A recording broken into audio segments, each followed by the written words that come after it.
Welcome to another week of Icy Veins, a Winter Olympics podcast hosted by me, Gabe Shumway. Today I'm joined by an amazing guest, Pierson Strandquist, one of your loyal Sports Voice hosts. And when we're talking about the Winter Olympics, Pierson, I see no better weekend than this to do some yapping. Yeah, I mean it is pretty cold outside in Chicago and kind of across or Chicagoland and across the whole country. Yeah, I mean I think the snow is just preparing people for what's to come in February, and I think it's probably the best ad they could have, right? Yeah, we were talking last week about how we get the snow here, but we don't have the mountains for Northwestern to pick up a sport like skiing or any of these. But I don't know, with how high They the could snow's build going one. today, I think maybe we need Yeah, they some. could build one. You know what? Just build a mountain. It's not too hard. I feel like. Pull like the Dubai man-made islands and Yeah, just just build a build a mountain. mountain up in the Yeah, middle. give Chicago the Winter Olympics and see what happens. It would be wonderful. All right. Well, we do have some Winter Olympics to talk about today. We'll jump right into our first segment, sibling success.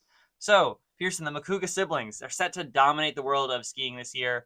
Lauren is an alpine skier. Allie is going to compete in moguls. Sam's a ski jumper, and their little brother Daniel narrowly missed, but he might be on his way to competing in 2030. So we'll take a look back.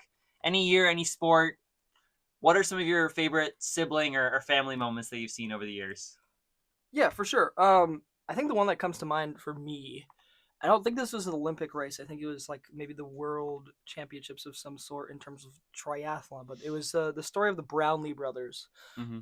who are from Great Britain. And so like both of them, I don't know if they were twins. I don't remember exactly, but basically they were neck and neck. They were in the top three of a race. And the one brother, just his legs gave out, his body gave out, he collapsed, and so then his brother was able to overtake him, and so it was him and this other athlete behind him, and his brother made the choice instead of taking gold, to go back, help his brother, and get both of them across the Oh, finish line. yes. Now I Yeah, remember this I one. say this, and the reason why you're like, okay, you're talking about this, you sound like you maybe know what you're talking about, but very vaguely. That's because I saw this on a reel recently. Yep. And so I think but it was very inspiring, and I think like the thing that you can kind of that showcases that, I feel like, is the other person did win, and there's nothing wrong with them celebrating their win and that they won gold, but we don't remember their names, right? We do remember those guys in that story.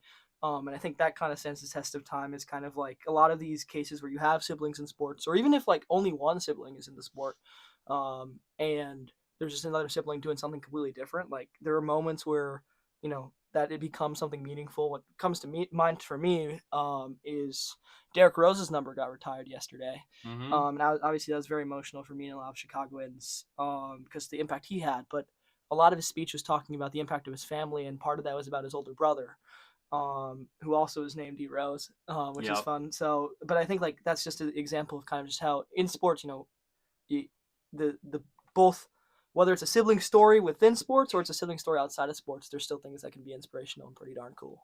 And we're still hearing the D Rose announcements. I don't know, like it happened yesterday. I was on the CTA today, and I was still hearing Derrick Rose's voice over the loudspeaker saying, "Come for my jersey retirement, January 24th." Yeah, no, I mean, I think the other one that comes to mind. This is I guess this is kind of not answering your question, but it is Winter Olympics related. Yes, that's fine. This one doesn't have to be Winter Olympics related. But no, but I'm on Icy Veins. I got at least talk a little, I think it's a mother and son, who are competing for Mexico in skiing. I believe it's skiing. Yeah. Where the mom is alpine, or the mom has been in the Olympics before. She competed for the United States, and then switched to Mexico because she got Mexican citizenship through marriage. Mm-hmm. And then she lives with her family and her son in Mexico, and so now her son just competed, or just earned his right to be in the Olympics through his ranking in alpine skiing. Mm-hmm. So at 17, he will be in the Olympics, and his mom is also skiing for Mexico in the Olympics. So I think that's very cool, where you have this kind of veteran Olympian and her son competing, which kind of, I think the only comparable thing I can think of is like LeBron with Bronny.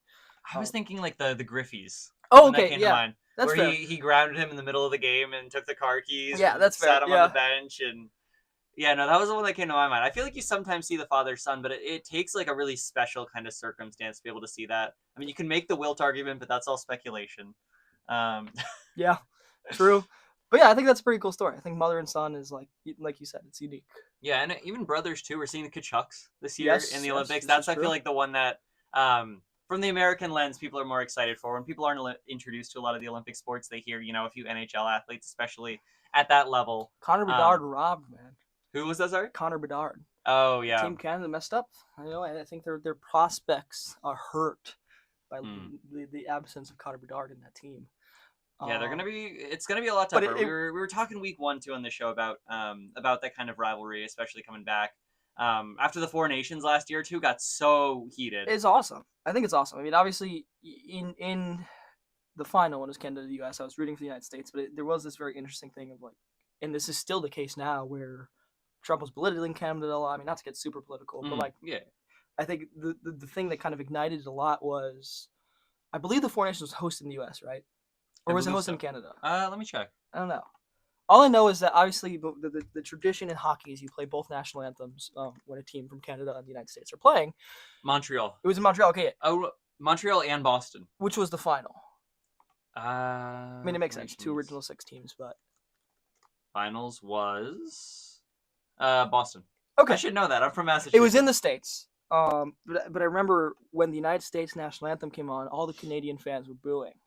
And I think from their political standpoint, I totally understand that. But I remember as like someone who's rooting for the States, I was like, yes, fair, but also, hell yeah, America! Like, I kind of love it. You know what I mean? I kind of love booing the other team's national anthem. Yeah, but and I think it energizes both sides. And I think I'd love to see that Olympics. I mean, I understand that it's maybe more of a hollowed ground, but I feel like you can have some of these rivalries, and still, I mean, again, you'd have to travel to Italy, and I don't know how many fans are going to do that, and it seems like maybe we'll talk about. I think my thing with it too is I think the Winter Olympics kind of have a more wealthy average fan, because if you're going skiing on a daily basis, or you're following that isn't the ice hockey arena not even done? Did they finish it? No, it's going to be too short, is what people are thinking. It's going to be a shorter arena. So that's gonna mess things up. Oh no, it definitely is. Is there an asterisk? Like, is this just like, does your Olympic win count because you played on a shorter? Well, the other thing is it's going to affect how you play internationally versus regularly, because a lot of because that's already different, right? The rules. Countries, the rules a lot of the athletes from other countries are used to wider rinks, and the NHL ones are already smaller than the international. And that's even smaller than the NHL.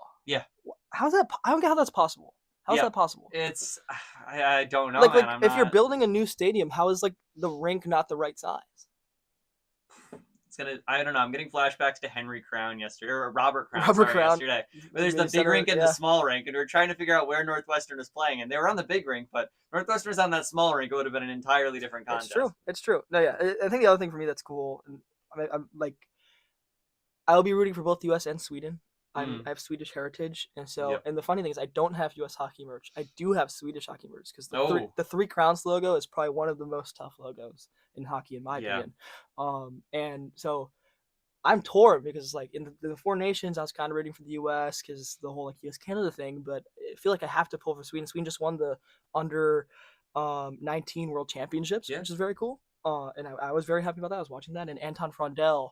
I don't know if he's competing in the Olympics, but I do know that the Blackhawks drafted him. So as a Blackhawks fan, I'm very happy that he was one of the players of that under-19 tournament. Hopefully can make an impact for both Sweden and the U.S. So yeah, I'm going to be headed to a Blackhawks game next week. I don't think he'll be playing quite yet, but we'll see in due time. I feel like you got to go for the underdog every time with Sweden. Maybe that's just me. Yeah. Like I'm too much of a sucker for the underdog. I agree. Actually, side note then, and maybe I guess you're wait. I mean, I know you don't really follow football that much. I'm not a big football guy. Would you say you're a Patriots fan? No, I'm a Colts fan. Okay, so that's good. So then my question is, in the Super Bowl. Oh, this is Sports Voice now. You're turning them around on me. Yeah, I'm turning them around on you because you mentioned it, so I feel like we got to talk about it. Yeah. In the Super Bowl, I'm just kind of curious, because I've been asking people this. Like, the Patriots are in the Super Bowl. Yeah. Historically, they are not the underdog, but if they play the Seahawks, they are.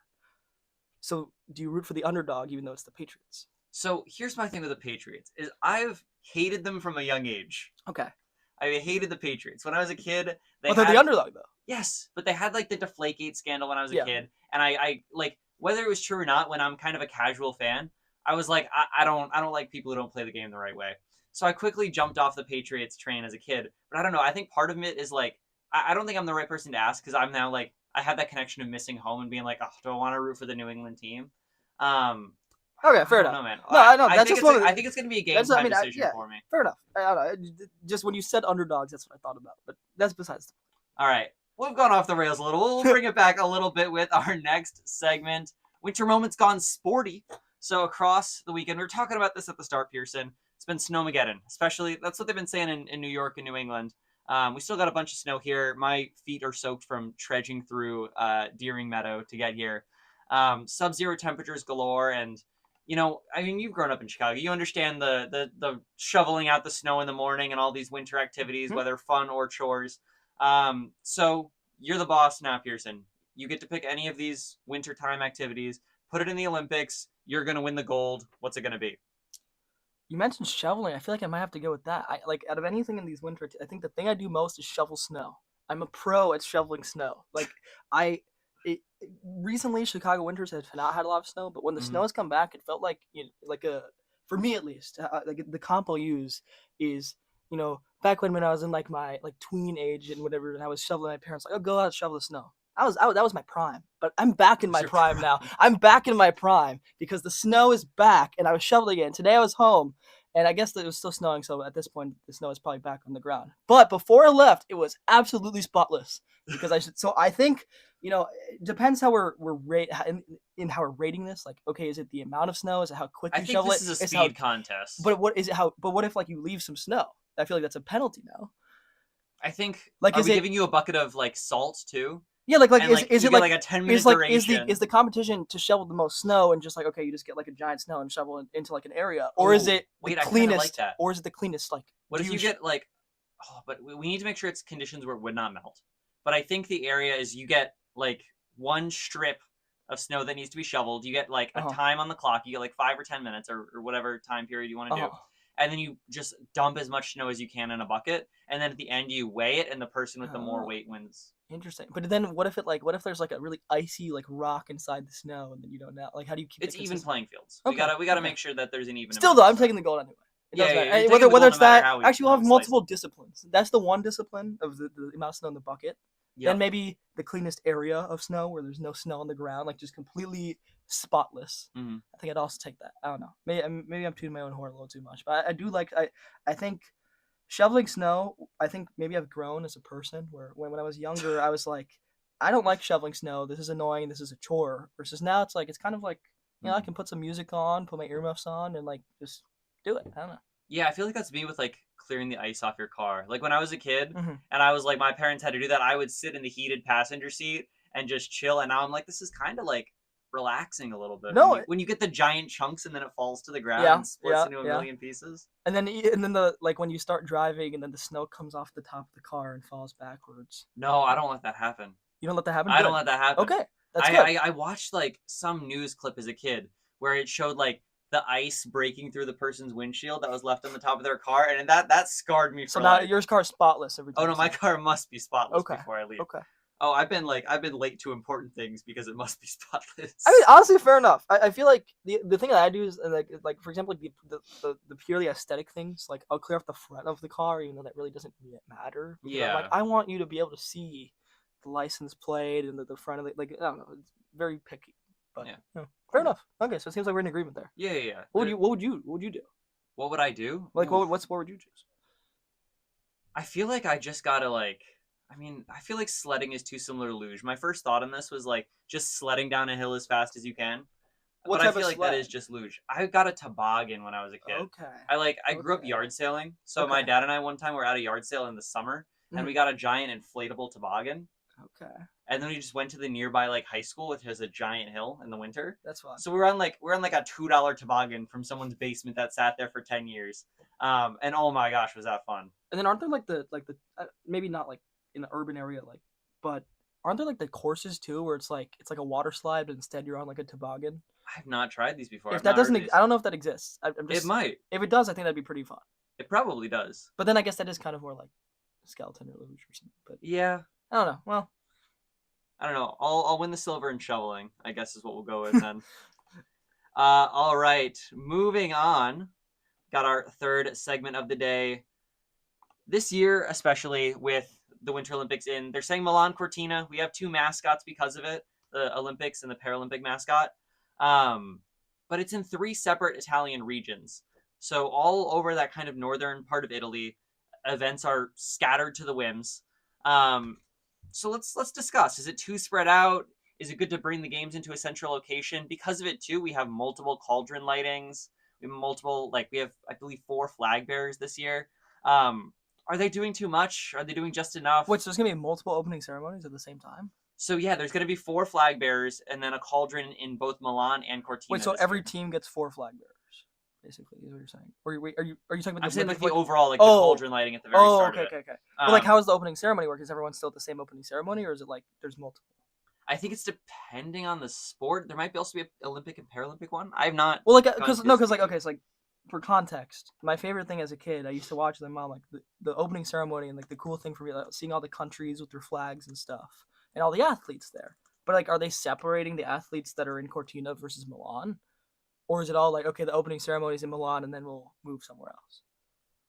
I have no clue. Okay, fair enough. That is not something I'm equipped to answer. I mean, apparently. I feel like, but the opening ceremony is the start of the Olympics, man. I know. I feel like it's such a crucial part. I kind of feel like it's got to be in one location, right? I agree. I think it'd be very dumb if it wasn't. I'd be very disappointed. I don't know. I'm not finding anything on it, so maybe that means that it is in one location. Yeah, I mean it's dual host cities, so it's not one host city like it's been in the past. I feel like I'm so used to seeing like Salt Lake City, Utah, or like, I mean we had what was Pyongyang in the past, Yeah. or Pyeongchang, Sochi. Sochi, Yeah. Sochi back in 2014. I think I don't mind it. Like, looking at this map, obviously the listener cannot, and I guess even the viewer, because you don't see the map I'm seeing, but it doesn't. Not only, like you said, 3 regions. I was thinking like, okay, they're bordering. It seems like these are pretty far apart. Yeah, they're decently split apart. Like, I don't know. I don't mind it, I guess, because I'm sure, like, for example, I assume the reason why it's in Cortina is because like the mountains are very nice there, versus like Milan is probably not very mountainous. But that doesn't. I feel like that kind of defeats. I don't know. I feel like no, I agree with you on it.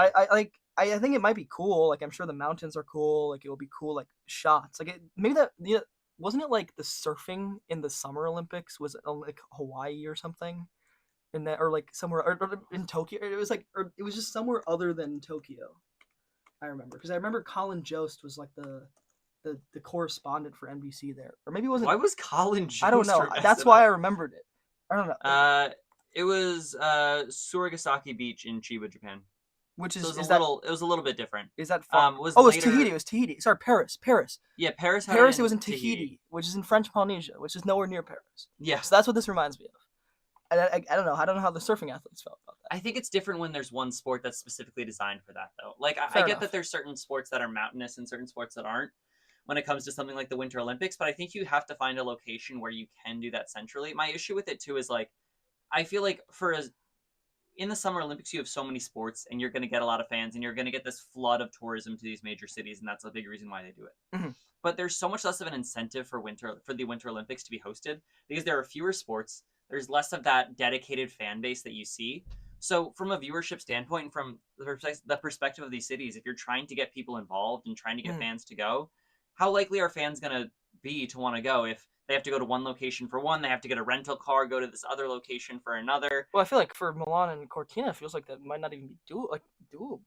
Yeah, they're going to have to pick one and go with it. And I mean, maybe it's bringing more tourism to more cities, but I feel like this might be discouraging to future cities and more interesting locations in the future if, we're seeing an environment where people are trying to, minimize the potential profits of an industry. Yeah, it says, and maybe this...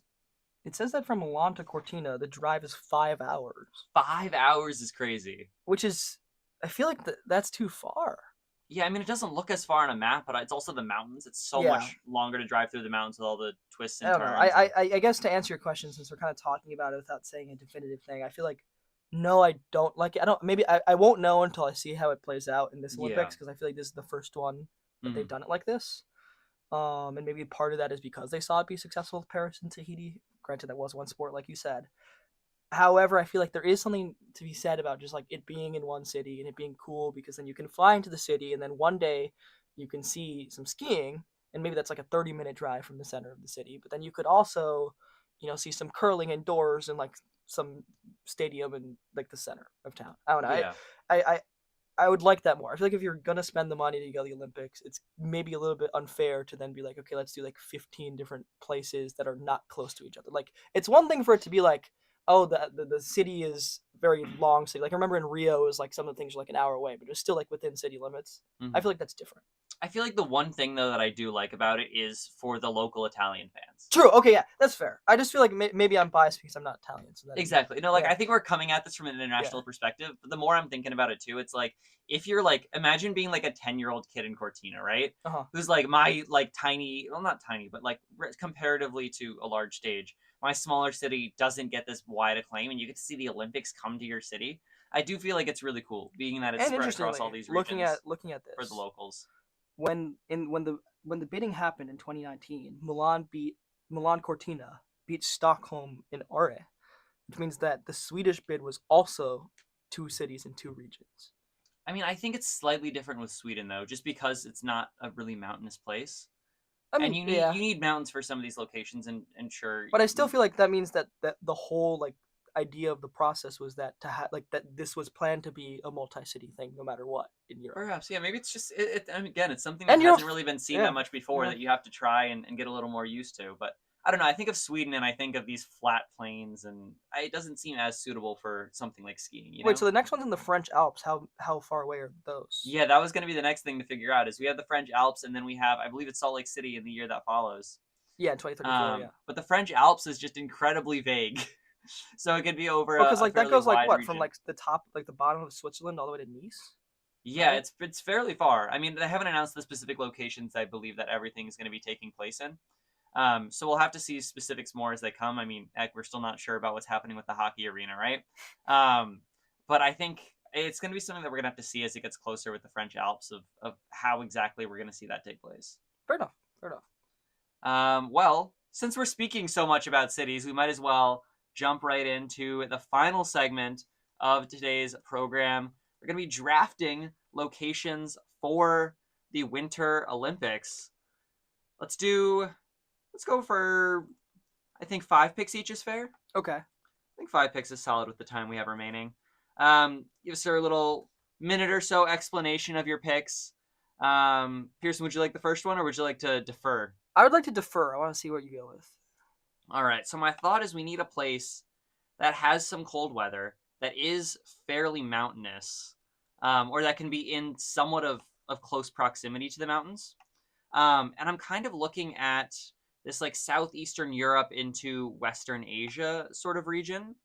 And I would love to see like a northern Turkey. Like I think Istanbul has what it takes for some of the mountains as well that they have on the outskirts of the city, or as you get more into Turkey and the city itself. Really great culture in Istanbul to have. I think there's a lot you can do with that as far as like thematics go, as far as a lot of these sports go. I'm fairly sure they have the weather for it. I'm not entirely sure, but I mean, with the proximity of it in the north, I mean, I've seen plenty of snow in Bulgaria and Greece, and that is right next to it. Especially in the north, as you get kind of toward that Black Sea. I'm gonna take Istanbul as my first pick. Okay. I like that.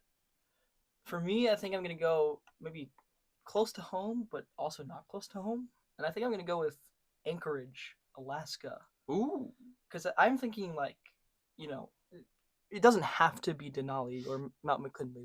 What I don't know what the official name is at this yeah, point, yeah.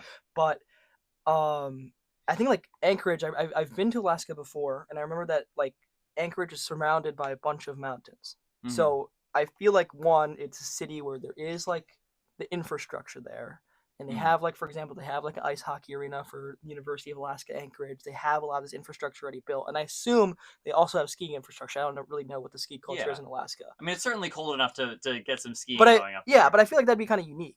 I don't know. I'll keep I think Anchorage was like an early location too. I want to say. Has it hosted before? I feel like they've hosted in like the 40s or something. Really? Okay. I know at least Alaska's hosted before. I'm fairly sure. Oh, okay. So it seems like Anchorage has tried but has failed. Oh, it has. Okay. They've bid in '92 and '94, but lost out to European cities. Oh yeah, no, it's all been Lake Placid and Squaw Valley and Salt Lake bad. for the U.S. I think Yeah, it'd no, be cool. I think Alaska needs one. I'm shocked. They I haven't think had that'd be one kind of already. cool. And I feel like when you think about cold, you think about Alaska. Oh, 100%. Should I wrap around? Yeah, you can go for the wraparound. Okay. My next one, I'm gonna go with another U.S. city. I'm gonna go with Boise in Idaho. Over the I'm here summer, for it. I did a road trip where I went to Grand Teton and Yellowstone National Park, and the home base was in Idaho, in this town called Rexburg. And that's not really near Boise. But what I do know about Idaho, after being in Idaho for the first time, is that it's much more mountainous than you would think. Oh, 100%. And I think that if you Idaho's not that big either, so you wouldn't have this problem that maybe you have in Milan, where it's like a 5-hour drive to each location. So I don't necessarily know how easy it would be to do it specifically like in Boise and the surrounding Boise area, but I feel like somewhere in Idaho there has to be a good place. And I think can that's get an Idaho Olympics. I feel for like sure. like like the mascot being like a potato or something. I feel like that'd be pretty funny. I don't know. A potato A mascot. potato mascot for the Olympics? Winter. I don't know. I think like I'm sure you can tell I'm trying to find like more niche places, but I feel like Boise or just Idaho in general maybe would be a good one. All right, I'll take the next wrap around here. I'm gonna go to Ulaanbaatar. I'm fairly sure Mongolia has never had an Olympics, and no Olympics in Mongolia. And I feel like it's a location, we're not seeing a lot of Russia in the future because of the Olympic ban, because of the neutral athletes this year. But if you go right over that border, Ulaanbaatar is a great place to host the Olympics. If you go on the outside of it too, Gork Terelj National Park is these giant mountains, these national parks right outside of a pretty flat city. It's a little remote. It's probably a little hard to get to for a lot of folks. But we never see this big sporting infrastructure in Mongolia. And I think it would be really cool to see how those sorts of fans, especially when it's a very like sparsely populated country in that concentrated area, come through and see that for their fans. And then I think I'm just gonna go to Kathmandu in Nepal. Okay. Right by Everest, the country of Everest, the country that's known for all these mountains. I feel like when you're going for that sort of, when you need skiing as well, and these big mountainous infrastructures, as well as there's indoor arenas there galore. Big kind of place that tourists like to flock to for those sorts of Everest things. But I think if you go more into Kathmandu and more into kind of the culture of Nepal, I can also just see their like. Do you know the Nepali flag? How it's like the two triangles. Yes, yeah. Like I feel like seeing those everywhere during like the Olympics would be so cool. It'd be like Ohio hosting it because of the weird flag. True. Yeah, no, I see the vision. Although that's not gonna be my pick. My pick. So I think we'll go 4 rounds. So we'll give you your last two. Do last two. My first one will be Santiago, Chile. Ooh. And that may be a surprise because Santiago de Chile recently just is bidding currently for the 2036 Summer Olympics. Mm-hmm. But I think Chile is right next to the Andes Mountains, right? Santiago is an Andes Mountain city, and I feel like for the same reasons they're saying that it'd be a unique location to host the Summer Olympics because of the topography and the terrain and the views and all that. I feel like it's the same reason why it'd be a good location for the Winter Olympics. And I think that, I'm thinking like maybe like you go to like the Atacama Desert, like the one with all like the stars and stuff, and host something there. I think that'd be very cool. So that's why I choose Chile. And then for my last pick, there's a lot of options. But I'm going to go with what I said before at the very start of the episode. I'm going to go with my last pick being Chicago. Chicago Olympics. Which do we have the mountainous infrastructure for this? It doesn't matter, Gabe. We will figure it out. Chicago was robbed in 2016 because everyone thought that there was no shot that Chicago wouldn't make it to the final round of bidding. So they just voted for Rio and Japan. And then they were like, oh, whoops. Chicago didn't even make it out of the first round, and we were robbed of it, and it should have been 2016. And in Rio in 2016, there were so many scandals and disasters, and I'm still mad that they didn't get the Olympics. And so, if we're not going to get the Summer Olympics, that's fine. Take the Winter Olympics and build, just build a giant mountain. Build whatever you need to do it. If you have to, build a giant mountain on top of Rockford, so be it. The Ice Hogs play there. We can do without. Just build a mountain right next to Rockford, Or, there's Starved Rock, or just build a mountain in the middle of Lake Michigan. Just build build an island mountain. I feel like that would work, and then you could just see it out floating there, and then that would be it. I think just a man-made mountain in the middle of Lake Michigan would be great for the Olympics. All right, you were never one to shy away from creativity, Pierson. To wrap this up, I'll take my last pick. I'll make it quick. I'm taking Reykjavik. I think Iceland is a great location to host a Winter Olympics. It's the one place you always lay over in whenever you're going to Europe. Some of the most gorgeous mountains I've seen. I think Iceland would be a great spot. Well, that is going to do it for this week's episode of Icy Veins. Thank you so much for Pierson for coming on with me. We had a great yap sesh. If you want to weigh in on the draft, we have comment sections below. tell Pierson how we're planning on building this mountain in Chicago. And we will see you next week. We will turn it over to Brielle and Chelsea for her take.